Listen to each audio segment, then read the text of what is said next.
Tell everyone about Red Ant. How did that name come about, man? Well, first and foremost, my name's Anthony, so standardly it come along with the name. And obviously I'm light skinned, so in the West Indian community, they call light skinned people redskin. Redskin, so yeah. I just got known as Red Ant, you know what I mean? So, Yeah. yeah, that's how my name come along. But I started off as DJing, but didn't really like it. But then I had DJ Terror. Yeah. But Red Ant seems to have stuck, and everyone called me that anyway, so my family, so stuck with that. So did the name Red Ant come before the DJ? Were people just called you Red Ant anyway? No, and it come once I started DJing. See. Yeah, I wasn't known as Red Ant in the family. Yeah. Okay. Cool. Okay, so what inspired you to DJ, man?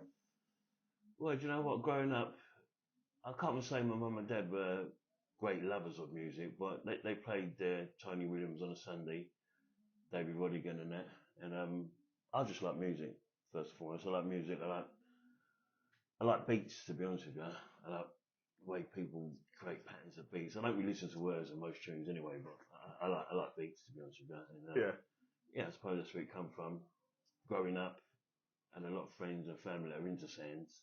They're in sounds, but yeah, I just hung around, listened to them, watched the way they strung up, and I wanted to be a technician as well. But DJ, I think, was my love, really. But who would you say is your inspiration? Was it a DJ or someone in particular that made you go, I want to do Roger this? Johnson used to be on, I think, Capital Radio back in the day. Roger Johnson, Westwood. There's a number of hip hop DJs because initially I was into hip hop, so I was scratching and all that, and I was in the sand, a couple of my mates, bass boys. So I was in the sand, so I was like the main DJ in the sand that could really mix and could scratch in it. But yeah, I mean, from that, things just transpired and the scene grew and become what it was. Yeah. I just jumped on board, mate. Well, listen, like I told you before, when I was young, I just used to like sit in front of my radio, listen out for when you're gonna be on, with my record button ready to press the record so I can record your set and listen to it on the way to school for the next week. You know what I mean? You may be saying old, but don't. No, but the thing is, a lot of the second generation of DJs, which I call myself second generation DJs, we looked at you guys like footballers. Yeah.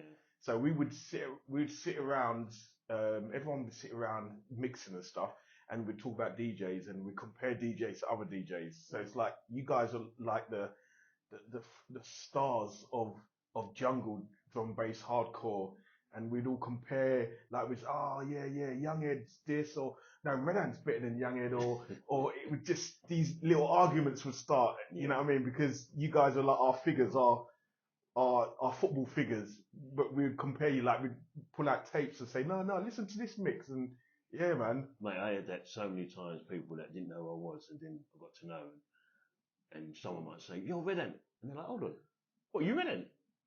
Yeah. Bruv, I can remember you when I was a kid, mate, yeah? It was you and Brocky, we used to swap tapes in school and everything, and I said, bruv, I didn't know we was as big as we was back then, you know what I mean? I just thought we just played to a small community in No, you guys are... It spread.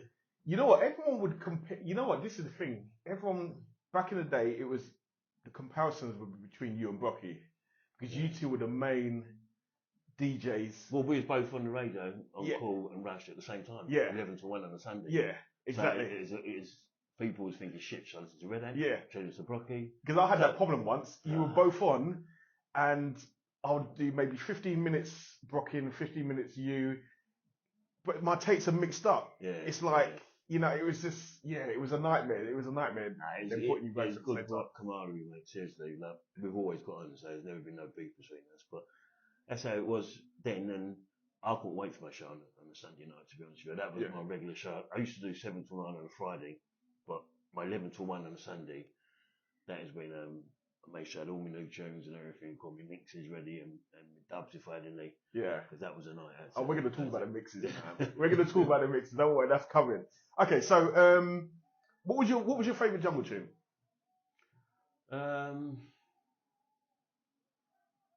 There's quite a few, bruv, to be honest with you. I know you used to play a lot of Dillinger stuff. Yeah. There's a particular Dillinger tune you used to play. Did you have to do a mix of it? Or? Yeah, you used to do the Reggae mix of it. Yeah. Deadly Deep Yeah, Subs. yeah, no, Yeah, the Deadly Deep Subs. That was always heard that. Yeah. Well, I think one of my favourite tunes, I'd say, from all time, it's got to be Potential Bad Boy. The Blue Label E. Forgot the name of it. Or it'd be the Green Label. I don't know if it come out on E because most of the tunes I got back then were on White Label. So it's only when I see them now I think, shit, I didn't even know that was the Green E or whatever label it was on. Yeah. But yeah, definitely one of Potential Bad Boys tunes. That geezer was too advanced, mate. He was before his time, wasn't he? He's a don, mate. Yeah, and even when he moved into garage, he was again before his time. Yeah, I mean, you was into garage. Yeah. I didn't really know that he went over to garage and he was making some tunes. A lot of people didn't know. But when I did still don't know. Yeah, for real. I don't know what name went under, but when I started hearing each other, I'm thinking, shit, is that my man?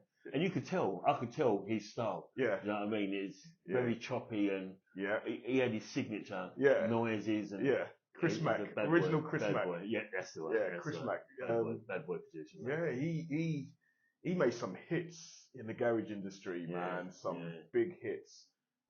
Yeah. Well, like two-step kind of stuff, Yeah, man. He made some hits. He's known in both the jungle and the garage. But like I said, I think a lot of garage DJs still don't even know that they're playing Potential Bad Boy tracks. You know what I mean? They just name as Chris Mack. I love two-step with the guys. That if I had my choice back then, I would have jumped on the two-step. But then everyone was slagging off everyone. And then when I started playing other music, it's like you've got outcasted, you know what I mean? You jump ship and all that. And I really wanted to, but I started producing a bit of the stuff as well. That's right. But two-step, I think it's just the way they have to chop up the breaks and everything. I just love breaks that are skippy, choppy, you know what I mean? Quantizes off, and I love all that, mate. But were you a fan of Eamon stuff? Do you like Eamon vintage? Don't get me wrong, I like Eamon stuff. I love a lot of Remarks tunes. He was the don when it comes to chopping up Eamon, you know what I mean? He took it to another level. And there's a lot of Eamon stuff I like. How can I say? The Eamon that just sounded nasty, dirty, like a Dillinger kind of style. Naughty, you know what I mean? That's the sort of stuff I like. Yeah. Definitely. And that your outro tune, that's the last one for the night. Don't play for the night. Yeah, do you know what? I've done that around Remarks as we used to live in. This was years ago, mate. I can't put a name on the year, but he had a shooter in his front room, and he said to me, "Hey, come round." I said, "Mate, let me just try and throw down a tune for that." So I pulled out all these samples, and I tell you something, mate, it was the most unmixed tune. it was terrible, mate. Yeah, but I'm surprised I even played it. Yeah. But a lot of people knew me for it, and I played it a lot of time when I was playing it as my last tune. You know what I mean? Yeah. That was a good times, mate. Good times. Many years ago. Tell me about Jungle Splash. What was it like playing that Jungle Splash? Because I heard a lot of the mixtapes, and it just sounded so lively, and it was kind of like the first of the first kind of raves for jungle. Yeah. You know what I mean? When jungle was jungle, when it turned into when it moved from its transition from hardcore jungle to jungle. Yeah. So Jungle Splash was like the first of that kind of thing. I mean, Jungle's what's his name there? Paul Ibiza, yeah. His label, music. No, was it Ibiza Records? Ibiza Records and E-Label and everything. Them tunes that was coming out there, they kind of helped the transition from hardcore into jungle. Yeah. A lot of the tunes had reggae vibes or elements behind it, and a lot of samples as well. Yeah. But playing for Jungle Splash was, I'd say, the pinnacle of my career, because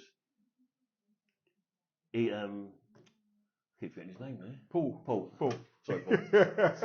Paul. He brought me in, mate. He brought me in, and He gave me a good set. I think I've done. You used to do like 12 to 1 and yeah, stuff, 12 right? to 1. I've lived, no, 1 to 2 and 1 to 2. Oh, 1 to 2, Yeah. yeah.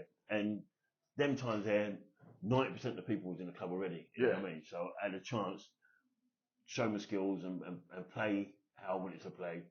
And that's another thing with me. I didn't play what was new, and don't get me wrong, I played new tunes. But I always listen to the B-side of tunes. If I like a beat and I like the way it sounds, and it's my type of tune, like enough of my mates say to me all the time, that's a Redhead tune. Mark says to me all the time, that's a Redhead tune. Yeah. If he pulls out 10 tunes, he's saying, I don't like that. And I said, well, that was bad. He goes, and that's a Redhead tune. I knew straight away you like that one. Yeah. So I had my own kind of style, like just dirty and breaky and raggery, and that's the stuff I like, mate. Yeah, and you used to do like your mixes as well. Sometimes I've renamed it. I call it like a shadow mix. Like so, like one of the Jungle Splashes, you played you was playing Work the Box by Potential Bad Boy, but you was also playing Original Nutter. So Original Nutter was playing, but it was shadowed into Work the Box, so you can just about hear it. I mean, I used to do a lot of that, and a lot of people didn't like that because, especially if I was playing back to back with someone, I would do a whole mix, like a whole tune mix, you know what I mean? And man just slagging me off all the time. Come on with it, man. Come on, my turn now. But I'd do a whole mix. With an a cappella tune or whatever, you know what I mean? Yeah.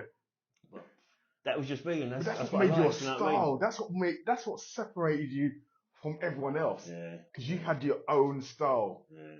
You know, like, I mean, everyone called you the mixing champ. Like Shabby used to call you mixing champ. Yeah. Shocking used to call you the mixing champ. Everyone called you the mixing champ. Don't know why. I just done what I've done, you know what I mean? Listen back to your mixes, man. I done some claims, mate. Don't get me wrong. Everyone claims. Even someone as perfect as Randall, who's clean as anything. Yeah. But everyone will make a mistake every now and then. Yeah. But when you listen back to the mixes, it's like, that was a mix.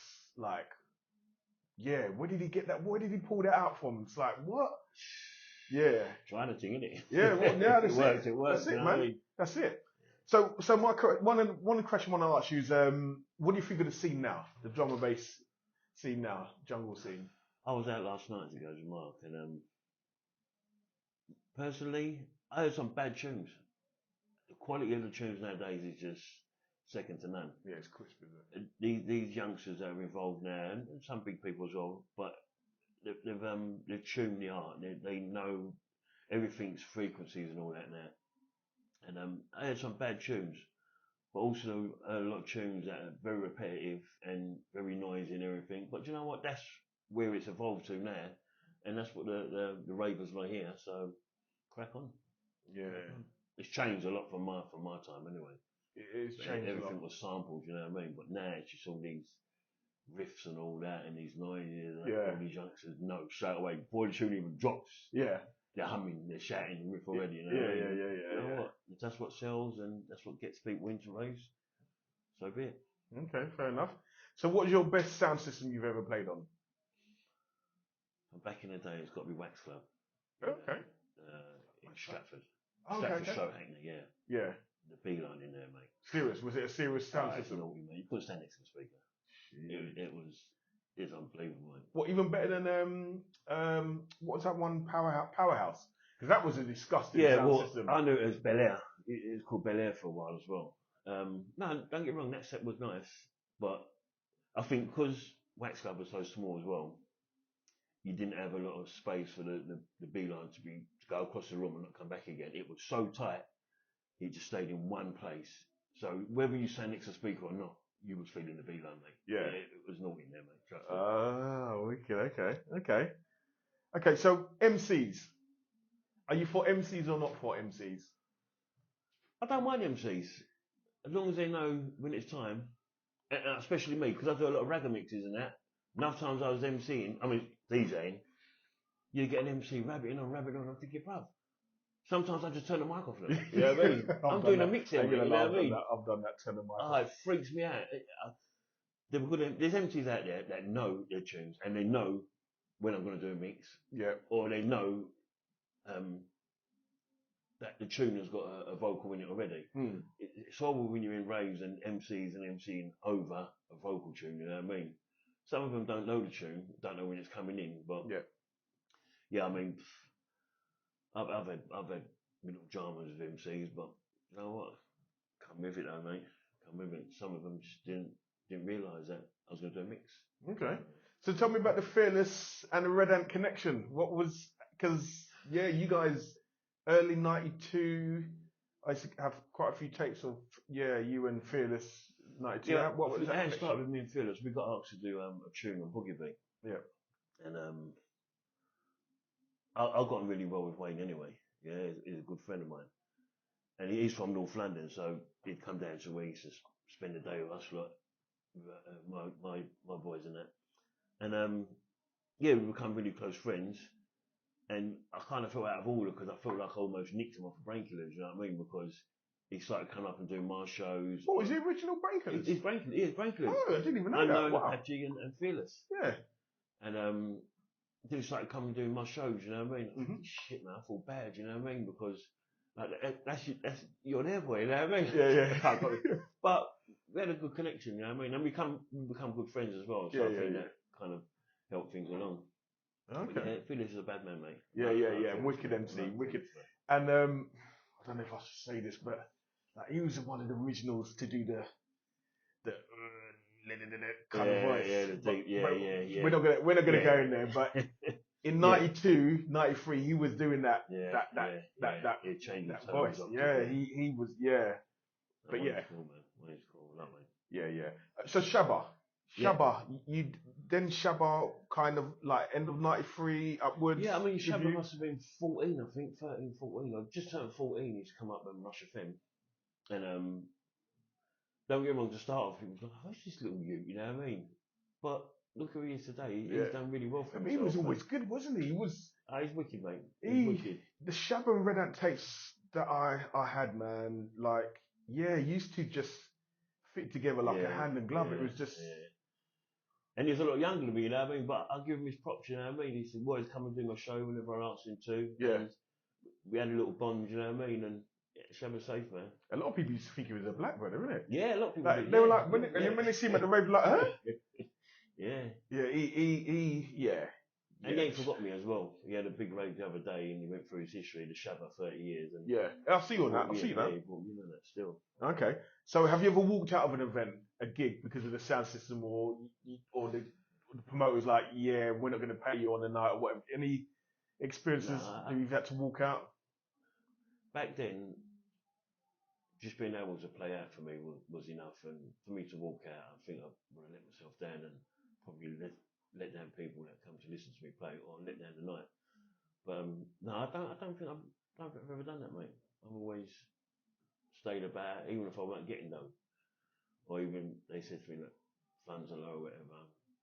Do you know what? For me, it's just an outlet so I can play my music, have a mix, and test the mixes that I've kind of thought of. Like that. Not that I can remember. Okay. I'm pretty sure I would if I did.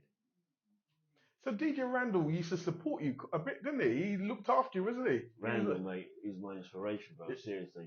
Them times I used to go to the underground record shop, and obviously Randall, Marley, Fats, Mikey, Flex, Uncle 22. Forest Gate was just down the road from the house, and Mikey, who owned the record shop, knew my old man pretty well. So I used to go down there all the time. I designed the flyer for their business cards. I designed one of the record label T-shirts.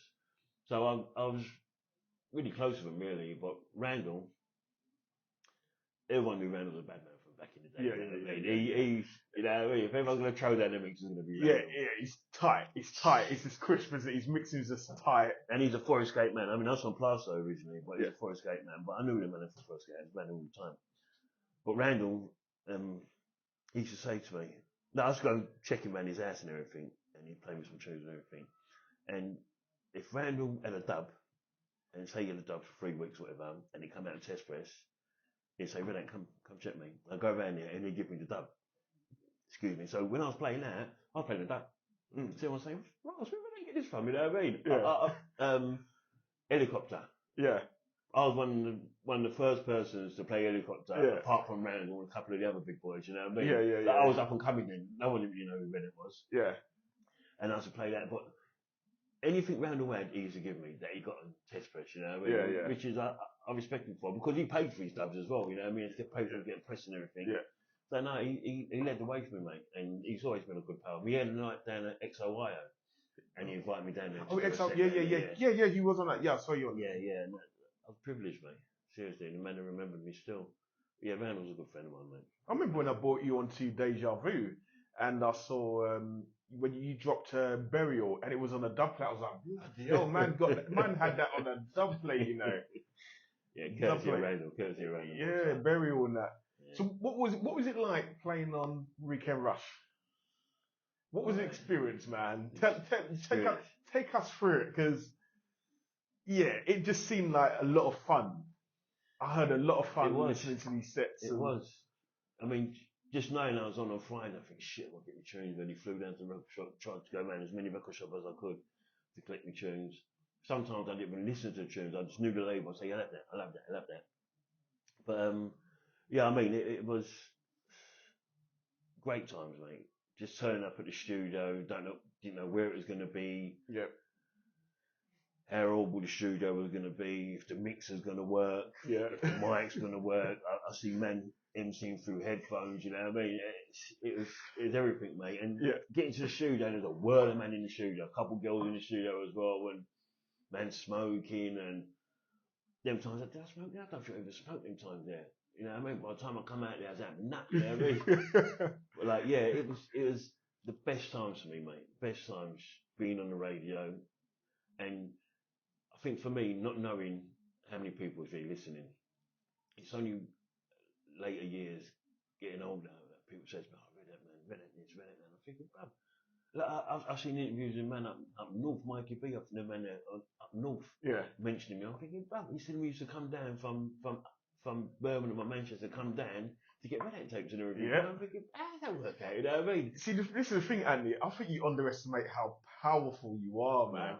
You like, there's so many of us. This is the whole scene, even in the garage scene, it's all inspired by people like you and Brockies and the Randalls and the Kenny Kens. You guys are like, I said, you guys were like the football stickers. We'd all compare the tapes, and my tape's better than you. My Redhead tape is better than your Younghead tape or whatever. It was, you guys are like the stars. Listen, Wiley, I remember back in the day, Wiley mentioned me in one of his tweets, you know what I mean, one of his top 5 influential people. I was one of them. Pushkin always bigs me up, you know what I mean, as someone that he grew up listening to. There's a lot of people that from the garage scene that I would never have thought were into jungle, some big names. Yeah. I won't say names, but I know some big names that are inspired by you, man. Yeah. So, mad, mate. Mad. I get it sometimes. I speak to man and they say, "Yeah, boy, I mean, back in the days of that." I'm thinking, hold on, like you're a don right back there. You know what I mean? I was no one, bro. You know what I mean? No, man. Back in the day, man, the mixes and everything, the tunes and I like the soul you played and everything. It's a pat on the back for me, man. Seriously. Yeah. Seriously. So the influence of Reggae, because you used to play a lot of Reggae in the jungle, like your mixes. Listen, so where did that come from? That influence? I like Reggae anyway, and plus I wanted to be different. I didn't just want to be like the same DJ just playing the same tunes. It come like every DJ that's coming on was playing it, just because that was a top 10 tune. Everyone was playing that tune every set. I thought, how am I going to change this up a bit? That's why I just play a lot of the B-side tunes and everything, or tunes that I liked anyway. Yeah. Which a lot of other people might not have liked. And I had loads of reggae hits. And I'm thinking, I should go through them and think, which one's going to sound good? And I'll just go through them one by one, you know, and find the one that sounds them. And I've even done mixes, reggae mixes, and then next thing you know, the tunes come out with that mix on it. Yeah. I'm thinking, hold on, mate. I've done the mix 2 weeks ago, 3 weeks ago. Yeah. But yeah, I love reggae. I love reggae, mate. I love reggae. And I think it fitted with me and the scene and the music, you know what I mean? Because a lot of the tunes were very reggae-fied, you know what I mean? And the beats were just, the B-line was the one that made me think, you know what, I've got to draw a reggae tune on this. So I'd try and get as many acapellas as I could. Yeah. If not, let's just do the mix with the tune behind it. You know what I mean? Yeah. Hopefully it filtered out and it sounded alright. Yeah, one I will always remember is your Code Fresh Air and Buju Banton. I think it was it not Champion? Must be Work Like a Champion. Yeah, it was Champion. Yeah. So Code Fresh Air and Champion. Yeah. How many people sampled that after, mate? Whirler Man sampled that after, you know what I mean? Because they Yep. knew it went, you know what I mean? Yeah. And it's Buju Banton anyway. Yeah, you know what I mean? And he was big in them days, isn't he? He was very mad. Yeah. Damn. Okay, so how did you come about, like, how did you come about in your production, your music production? What led you into music production? Don't get me Because wrong, I didn't make no good tunes back in the day. No, you did. You did on shit. Boogie Beat. No, Boogie Beat. that was all right, mate. That tune you did with Fly. Mediocre, mate. Mediocre. Seriously? Yeah, me personally. Obviously, when you get older, you think, what was I doing then? You know, that's shit. But back then, I thought it was enough. You know what I mean? But compared to other people's standards, it was good enough. Okay. Well, there was a tune that you did with Fly, and that tune. It's Bottle Blood. I think it's called Bottle Blood. Yeah, and even on Discogs, if you go in there, it's not cheap. Yeah. Like, these tunes are going for quite a bit of money, you know. Never looked on them, man. But then again, when you ask a producer, even if I was to ask someone like Dillinger about a tune, he'd probably say the same thing. Oh shit, man, I didn't enjoy that. Because you spend so much time making it, you don't get to enjoy it. It's like a cook. A cook slaves away in the kitchen, and they say, no, it's mediocre, but the people love the food. For real. So, you know what I mean? It might seem mediocre to you, but like, yeah, you made some bangers, man. So can you remember your first ever gig? See, I used to play hip hop back in the day. And I remember Mark Ash Road, Walthamstow. It was like the TNT Roadshow kind of thing with what they call the sound that Congonet used to be in, White West. TNT Roadshow, it was Beat Freak, Main Attraction with Ron, and there's another sound. But it's that kind of thing where it's a massive sports hall, and they had a big sound in there, you know, which everyone was playing. And I remember doing a mix with Rebel Without a Pause and Bare Necessity, the Jungle Book tune. And they went mad, mate. I couldn't believe how the people carried on, you know what I mean? Because that's how it was them times there. You just doing mad mixes and mad tunes, you know what I mean? With hip hop tunes and everything. And man was just going mad. So I'd say that was, if not my first kind of break into playing in front of an audience, a live audience, as opposed to radio, yeah. I think it's then. Also. Okay. Bring back memories, boy. Okay. So you said your best nightclub was Wax. Yeah. Nightclub. For the sound, yeah. Yeah, for the sound system. What was the worst system you've played on? I'll give you an example. I think the worst system I've ever played on was a club called Capital Club in Leicester Square, and the decks were jumping, the monitor was popping, and you know, I just took my records and left. Yeah, and like, but before I did that, I jumped on the mic and said, "Look, I can't play on this no more," to the people, because it was just jumping, and people were looking around thinking, booing and thinking. So I said, "You know what, guys, I ain't playing on this," and I just walked out, man. You know what I mean? I can't think of a club. And if I did, I don't even mention it because I don't want to slag it. You know what I mean? Yeah. But off the top of my head, I can't think. Okay. So is there any advice you would give to up and coming DJs? Yeah, I mean, don't let no one knock you down, mate. Just try again. You know what I mean? And a lot of the time nowadays, if you're producing, it kind of helps you get on the path to becoming a big DJ. So if you're making good tunes and you're putting them out there regularly, people will notice you. But as a DJ, I don't know, man. You just got to try, mate. not everyone that's become big DJs were producers, and I think right place, the right time, the right person hearing you could open the door for you. So if you show love as well, just do what you like, man. Do what you want, and it might not never happen, but you tried, and just keep on, man. Keep on. Don't let nothing hold you back, really. Do what you love. And what was the worst advice someone ever gave you? Knock it on the head. You actually heard that? Yeah. Serious? Yeah. As long as not just knock it on the head, mate, you're not going to get nowhere. You know what I mean? Wow. You missed the boat. Wow. And you know what? I mostly did, to be honest with you, but I don't know. Things happen, you know what I mean? I become a father, I went jail, and other little things happened in my life, and I kind of stepped off the scene for a little while. But And listen, I know I was devastated, man, because I remember after '95, I couldn't find you anywhere. I was like, where is Red Ant? And it was, I remember the scene kind of changed. it got political. That's what happened. It got political. You know what I mean? Especially with the thing like with the M-Beat thing and the General Levy thing. Yes, yeah.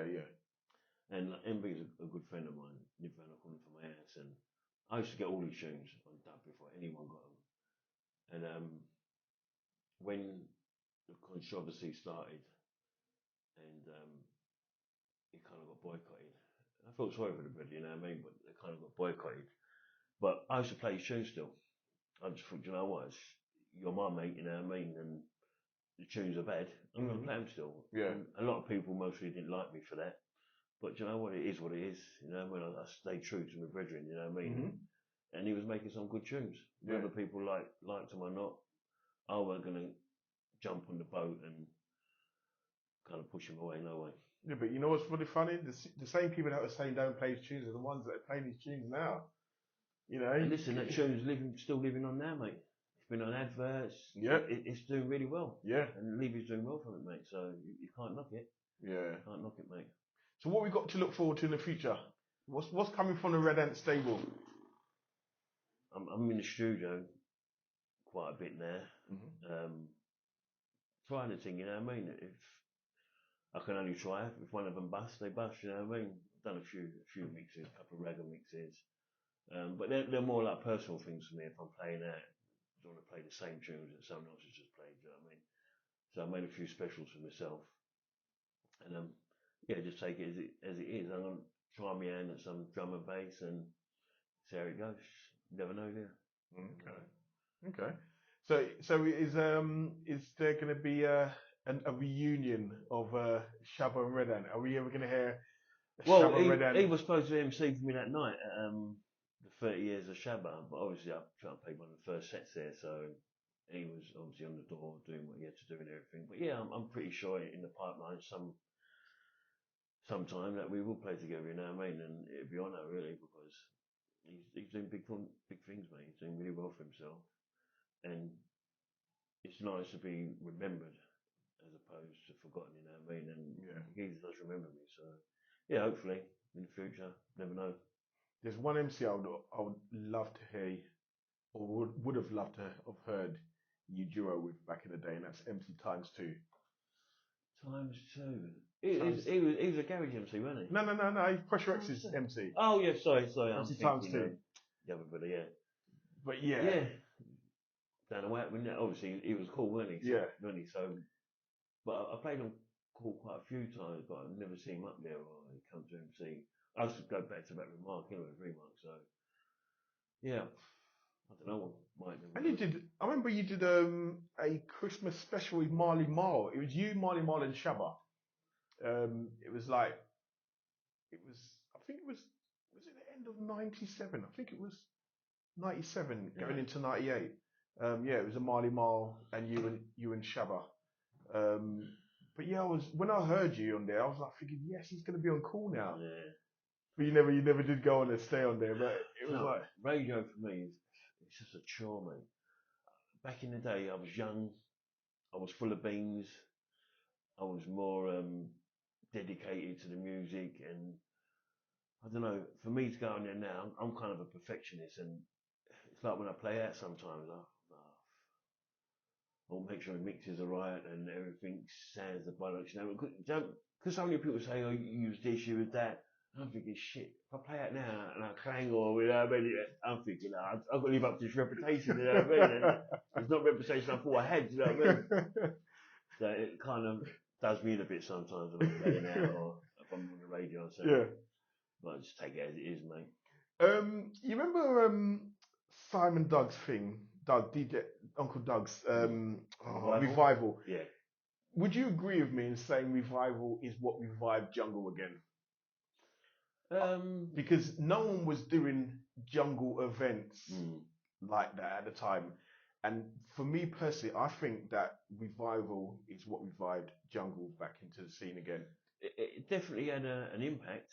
There was a few little other raves happening around that time, but it kind of brought everyone back together again. He did, because he the brought team, you know what I mean? all the names. Yeah. He brought all of you back. Yeah, even Young. Did he bring Young? Yeah, Young Heads, Pressure X. Yeah. Everyone. He just brought everyone back. And it just woke the scene up again, I think. Yeah, it's good vibes in it, mate. I remember I played back to back with Doug's once, and I played back to back with Remark. And it's great energy in there, mate. It was like back in the day for me, a roast or a wax club or Thunder and Joy. Yeah. Everyone was just there again. Yeah. You know, all old bubble. and crusty, grey hair and all that. Yeah. It was all together still, you know what I mean? And and there's a few soldiers that dropped out, but everyone was there. We enjoyed it, man. Made that a good night. Yeah, definitely. Is there anyone any DJs in the scene that you would have loved to have done a back-to-back with, but you never got a chance to because of time or because you're both in different directions? I've done a back-to-back with Randall on Centreforce once, and that was wicked. And I mean, there's loads of things I'd love to go back-to-back with, but you know what? Back-to-back means clashing in my eyes, you know what I mean? Because if I'm going back with someone, I've got to draw some tunes, you know what I mean? So I try and stay careful with that, you know what I mean? It's just going to get messy, you know what I mean? No, I think you're right though, actually. It does turn into that, doesn't it? It does, mate. It does. Yeah, because even though your back-to-back partner might not say it, they're drawing out rhythm of course, mate. to drown you out. Everyone wants a rewind. Yeah. Everyone wants a rewind, mate. Yeah. No, that's true. It's good fun. So, Chatterbox as well. MC Chatterbox. Anthony. Yeah. He's an unsung hero. Because he made some tunes, man. Yeah. Like that label, what was it? Redskins? Redskin Records?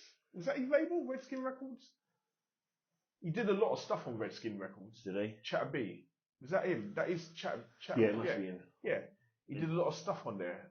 But he's someone that is underrated because of the stuff that he made, man. You listen back to it now, it's like, wow. Did he do The Future? Was it the same label he was on as well? That's third party, isn't it? Wasn't that Terra D or whatever his name? I thought you were saying Terry something.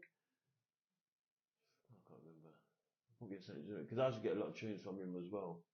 Thinking of parcel of tunes, and they were in the mix of them as well. But like I said, a lot of tunes was on white labels. So I didn't know whose label it was coming out on. I see him later on. I didn't realise. Yeah. But Chatter B, man. I see him a couple of years ago, I think, and it was mad because I hadn't seen him for years before that. And we rap still, you know what I mean? Yeah, same fella. Yeah, man. Same fella, man. Yeah, legend. Well, listen, man. You guys are the blueprint to the scene, overall scene. I would say even the garage scene, because a lot of the garage scene is kind of based on the jungle scene, man. That's why two-step came in so popular, because the transition, isn't it? It's people that moved from jungle, drum and bass, in 96 or whenever, or 97, the producers had to make kind of skippy beats and beeline to get people to join over. Well, it's just like, look at Timbaland. A lot of people said Timbaland's album, One in a Million with Aaliyah. He said that he got influenced by jungle. Is it? Yeah. Wow. Yeah, because they said that his beats all chopped up and everything, all over the place and everything. A lot of people, I'm pretty sure he must have mentioned it in one of his interviews, that he said he got inspired by the British music, jungle music, or whatever it was at that time. But I'm pretty sure it was jungle. That's impressive, man. Yeah. Just goes to show how big it is. Made a dent, mate. I'm telling you. Yeah. Definitely, mate. And you played before, didn't you? Yeah. Do you know what it is? What it is? I've had my day. You know what I mean? I'm glad that I was part of the scene growing up. My kids will never understand. I talk to them sometimes and I tell them, and that people come in and they say, "You're old man. It's bad boy DJ, you know." And I shut up, not my old man. Yeah. He's too old. You know But do they know that you're a legend? They mustn't. They. He just goes a over legend, their head, but there's maybe one of the kids have come out and then we played once before and couldn't believe it, but they hear stories from my friends and my family and everything. Don't mean nothing to them. I think unless they was there, they would never understand you. You're bullshit. Yeah. Oh, listen, people like me are testimony to you. And no, man, so, listen. When I remember when I first met you, I remember you ran the radio station, but it turned out that you called your name Redlock after me, and I'm thinking, oh, this is better on, mate. You don't need to do that, man. You know what I mean? But we've become good friends ever since. Like I said, the master and the apprentice, man. You know what I mean? I studied your style, and I brought that to the garage scene. And like people like, Randall, you can mix, man. Like, and that's what I'm known for. Quick mixing. Quick mixing. So it's just testimony. You know what I mean? Because now people coming to me and go, "What? You're Randall? What? Seriously, you're Randall?" See it there?